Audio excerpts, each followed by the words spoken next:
Hi guys, this is Ken from Kenya, working with Central Nairobi, but basically we are doing the projects across the country.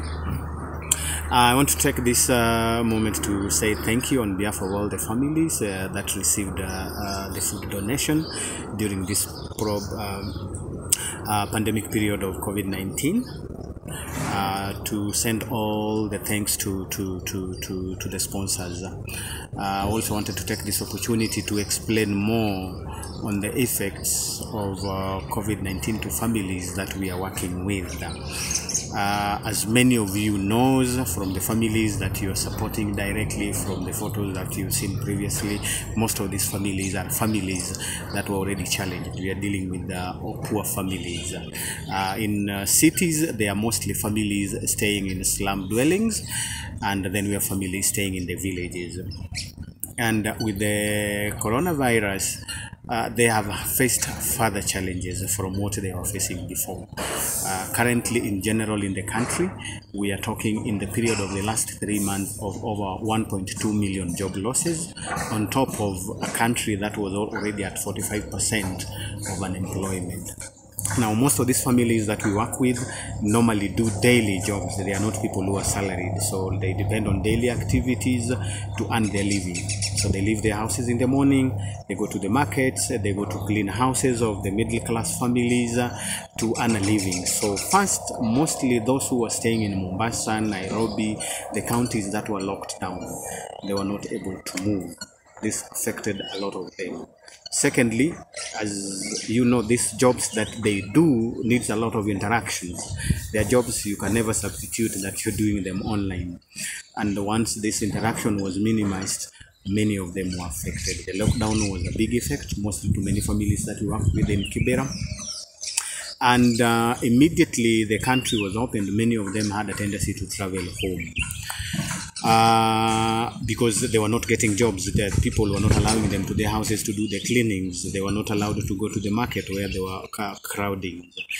And industries where they provide manual works, many of them are closing down. So you realize many of these families are hard hit, and many of them have traveled back to the villages. As much as there are no job opportunities in the villages, more or less many of these families have places they can stay on without paying rent. Secondly, Kenya as a country is hard hit, all the sectors.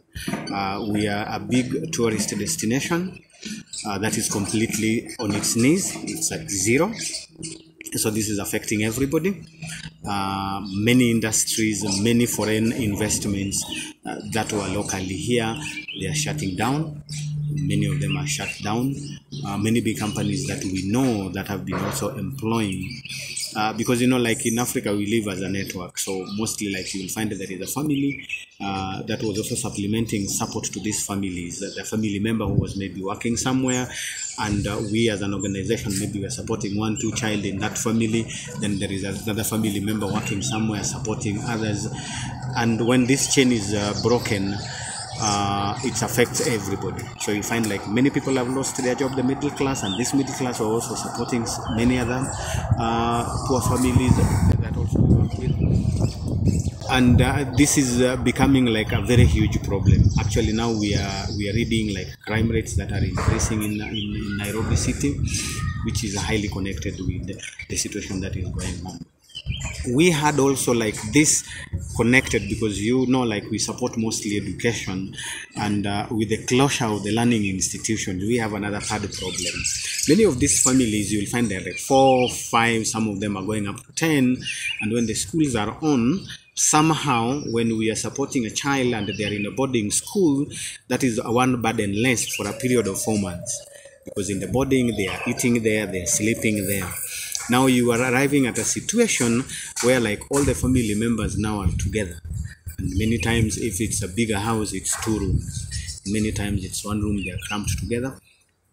This has put a lot of strain on the families because now they have to do more to fend for the families, and they do more with less opportunities because now you need to be in the market early. You cannot be in the market early, not to maybe clean 3-4 houses. You cannot clean even one because nobody is accepting you in their houses. So there's a lot of a lot of strain in the families, and you find now we have cases like a lot of young girls getting pregnant. We have had the cases also like girls being abused because of this overcrowding they have in the families that where they are staying.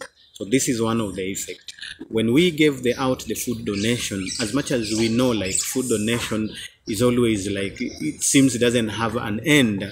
But remember, these are families that are waking up to look every day, to look for 100 shillings, to look for 50 shillings, not to look for much. So any support, even for a single day, even for an hour, is always welcomed in these families. And the faces of the families, the appreciation when we were giving this food that we did across the country. Our project currently is not only in northeastern Kenya, but literally we are in all parts of the country. So the appreciation was very, very high. The happiness in the families, the joys in the family when we were giving this food. This basically what we gave was a food that would take most of the families for 2 months.